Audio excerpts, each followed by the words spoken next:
C'est de l'aéroport Charles de Gaulle à Roissy que Concorde décolla le 21 janvier 1976, il y a tout juste 40 ans, pour son premier vol commercial transatlantique.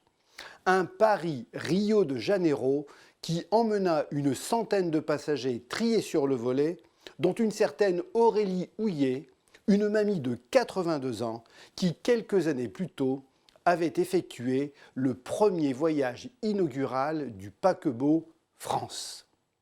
Tout un symbole.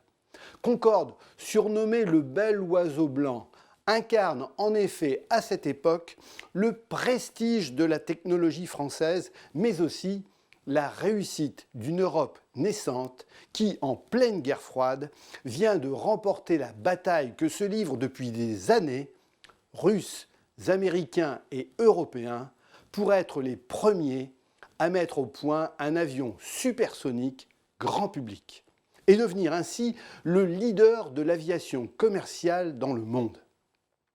Malheureusement, la réussite française et européenne va être de courte durée, car Concorde va jouer de malchance. Et oui, conçu lorsque le prix du pétrole était au plus bas, l'avion est lancé en 1976 en pleine crise pétrolière.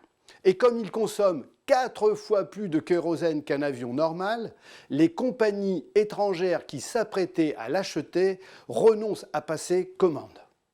Autre mauvaise nouvelle, les États-Unis interdisent à Concorde le survol de son territoire.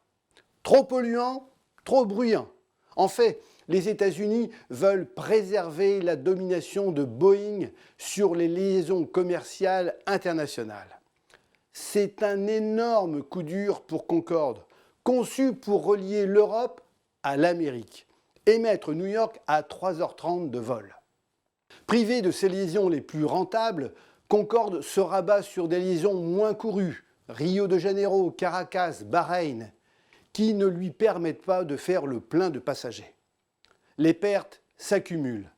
Le prix des places s'envole, 4 500 $ pour un aller, ce qui fait fuir les passagers. Le cercle infernal.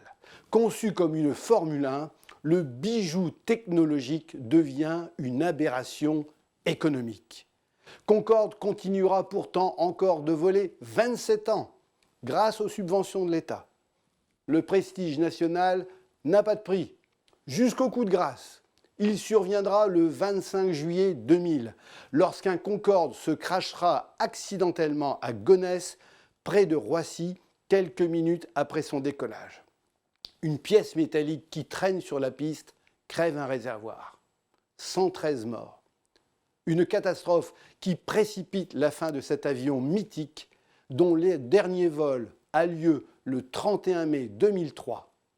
15 000 personnes sont ce jour-là présentes sur la piste de Roissy pour l'accueillir.